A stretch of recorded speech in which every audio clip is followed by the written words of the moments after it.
Hello everyone! It's me, LG Janice, your lady guard on duty. And on this short video clip, guys, I just want to share with you some sort of things about the customer service.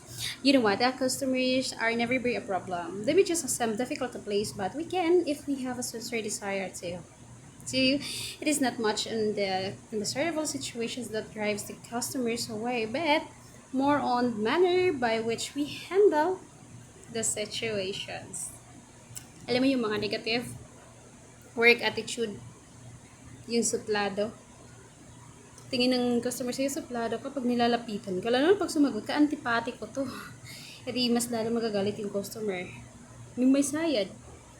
Alam mo yung mga, minsan yung tinatanong, pag tinatanong yung isang guardia, tapos ang dami nang sinasabi, malayo naman dun sa tinatanong ng customers, kaya mas lalong nagagalit. Pangatlo yung antukin, yung pag tinatanong ka, pag nilalamitan ka ng customer so guard, saan dito yung CR nyo? Tapos naghihikap ka ba?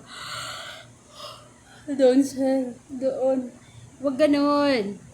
Alam mo kung bakit? Kawalan ng respeto sa atin yan. Panglima yung feeling cute. Huwag tinatanong, ay sir, nandun po sir. Huwag naman ganon. Kasi masampal ka.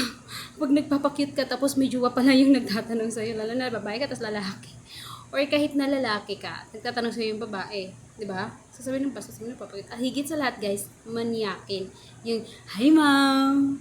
Lalo na pag babae. Madalas yung nakikita kasi sa mga, sa iba ha, pag pumupunta ako ng ibang mall, pag umiikot ako sa ibang mall, tapos nagtatanong din ako. Kasi aminin natin guys, pag pumupunta tayo dun sa ibang mall na hindi natin pinagtatrabawan, nagiging customers tayo. Lalo na pag hindi natin familiarize yung lugar.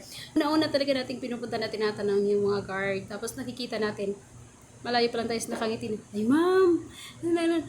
Tapos, iba pag nakatingin, tapos, ganda niyo. Yun, wag naman yung ganon. So, yan yung mga negative work attitude na dapat nating iiwasan na tayong mga gwardiya. Kasi tayo yung frontliners, no? So, sana guys, nakatulong ito sa inyo guys. And to all aspiring security guard, mag-apply na kayo dito sa team namin. Ayan. God bless.